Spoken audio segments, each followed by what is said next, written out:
आप ये समझ जाएंगे कि कर्म क्या होता है, क्योंकि हर एक इंसान का कर्म ही उसके सुख और दुख का भागी होता है। सही कर्म उसके सुख का भागी होता है और गलत कर्म उसके दुख का भागी होता है।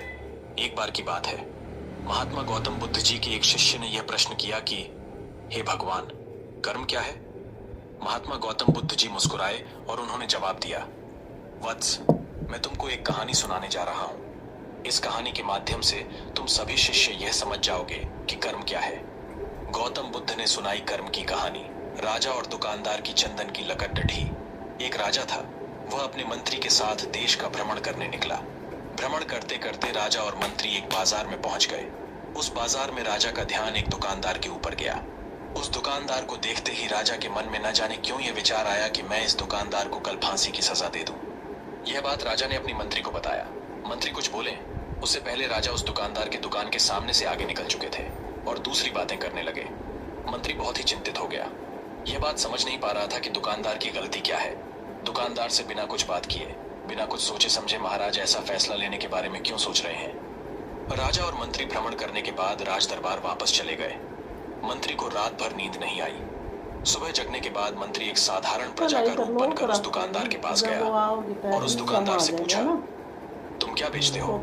दुकानदार ने जवाब दिया, मैं चंदन की लकड़ी बेचता हूँ। फिर मंत्री आसपास के लोगों से दुकानदार के बारे में पूछना शुरू किया। सबने जवाब दिया कि दुकानदार किसी से बोलता नहीं है, हमेशा दुखी रहता है। बारे में पूछना शुरू किया। सबने जवाब दिया कि दुकानदार किसी से बोलता नहीं है, हमेशा दुखी रहता है। मंत्री को बात समझ में आ गई। मंत्री फिर वापस दुकानदार के पास गया और उस दुकानदार से पूछा, तुम दुखी क्यों रहते हो? दुकानदार ने बताया, मैं दुखी इसलिए रहता हूं क्योंकि मेरे दुकान पर लोग आते हैं, चंदन की लकड़ियां सूंघते हैं और बोलते हैं बहुत ही सुंदर है, बहुत ही अच्छी महक है, लेकिन कोई खरीदा नहीं है, इसलिए मैं बहुत दुखी रहता हूं। मंत्री दुकानदार की बात सुनकर खुद भी भाव विभोर हो गया। कोई भी दुकानदार दुखी क्यों ना हो अगर उसके दुकान का कोई भी सामान खरीदा ना जाए, जबकि सामान में कोई कमी ना हो। मंत्री सोचने लगा कि यह दुकानदार अपने दुखों की वजह से इतना दुखी रहता है, परंतु राजा इस दुकानदार को फांसी पर क्यों लटकाना चाहते हैं? अर्थात राजा के मन में आए हुए विचार का उत्तर अभी तक मंत्री को नहीं मिला था। मंत्री ने फिर दुकानदार से पूछा, भाई, तब तुम क्या करोगे अगर तुम्हारे दुकान की सारी चंदन की लकड़ियां ऐसे ही रखी की रखी रह जाएंगी तो? दुकानदार ने गुस्से भाव में बोला, हाँ, मैं जानता हूं, मेरी चंदन की लकड़ियां ऐसे ही रखी रह जाएंगे, कोई नहीं खरीदेगा। इसीलिए मैं सोचता हूं कि हमारे देश का राजा जल्दी से मर जाए। अगर वह जल्दी से मर जाता तो मैं उस राज दरबार में उस राजा के दाह संस्कार के लिए अपनी चंदन की लकड़ी देता, जिससे मुझे कुछ पैसे मिल जाते और इस बाजार के अलावा बाकी के लोगों को भी मेरे चंदन की लकड़ी के बारे में पता चलता, तो फिर शायद कुछ न कुछ लोग मेरी दुकान से जरूर खरीदने आते चंदन की लकड़ी। मंत्री दुकानदार की बात को सुनकर सब कुछ समझ गया और उसके मन में एक विचार आया। मंत्री ने दुकानदार से चंदन की कुछ लकड़ियां खरीदे। इस खरीदारी से दुकानदार को कुछ पैसे भी मिल गए और वह थोड़ा खुश भी हो गया। मंत्री चंदन की लकड़ियों को लेकर वापस राज दरबार चला आया। राज दरबार पहुंचकर मंत्री ने उन चंदन की लकड़ियों को राजा के समक्ष रख दिया और बोला कि हे राजन, ये चंदन की लकड़ियां उसी दुकानदार ने आपको भेंट किया है जिस दुकानदार को आप फांसी देने के लिए सोच रहे थे। राजा उन चंदन को सूंघे तथा सूंघने के बाद बड़े ही प्रसन्न हुए।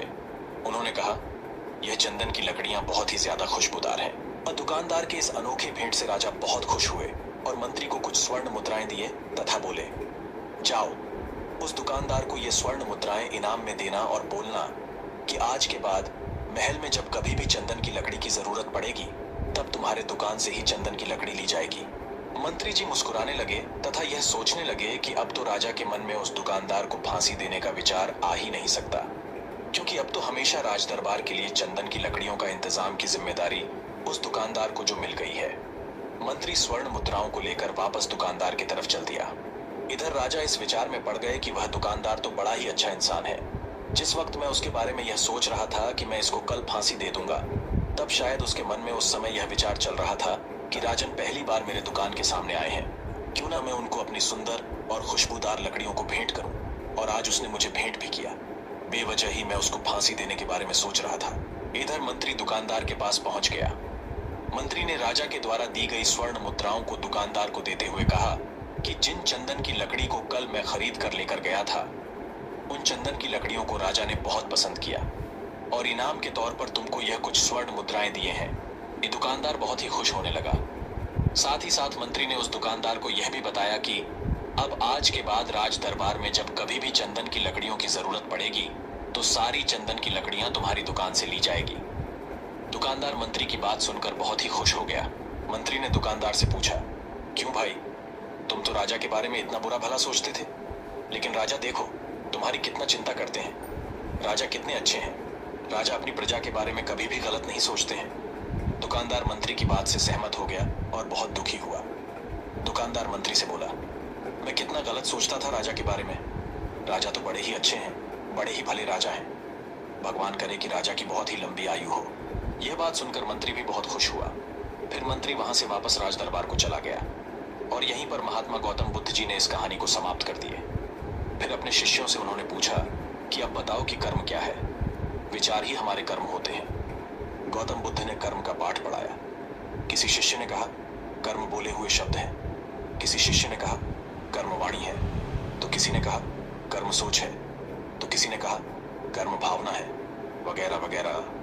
अपने सारे शिष्यों का जवाब सुनने के बाद महात्मा गौतम बुद्ध जी ने बताया कि कर्म हर एक इंसान की खुद के विचार होते हैं। हमारे विचार जैसे रहेंगे हम वैसे ही कर्म करेंगे और उन्हीं विचारों के द्वारा की हुई कर्म हमारे सुख और दुख के लिए उत्तरदायी होंगे। अर्थात हमारे विचार अगर गलत है तो हमारे द्वारा की हुई कर्म भी गलत होगा तथा इसका परिणाम भी गलत निकलेगा। परिणाम स्वरूप हम दुखी रहेंगे। अगर हमारे विचार सही रहेंगे तो हम सही कर्म करेंगे।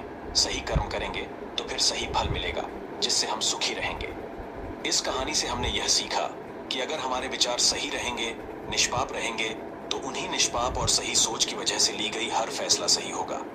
जब सही फैसला लेंगे तब वह हमारे द्वारा की हुई सही कर्म होगी। जब सही कर्म होगी तो सही परिणाम मिलेगा जिसकी वजह से हम सुखी रहेंगे, हम खुश रहेंगे।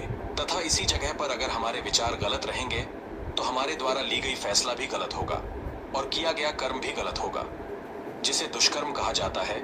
और उन्हीं दुष्कर्म के वजह से परिणाम भी गलत मिलेगा। जब दुष्परिणाम मिलेगा तब हम दुखी रहेंगे, परेशान रहेंगे। आपको गौतम बुद्ध के द्वारा दी गई सीख कैसी लगी हमें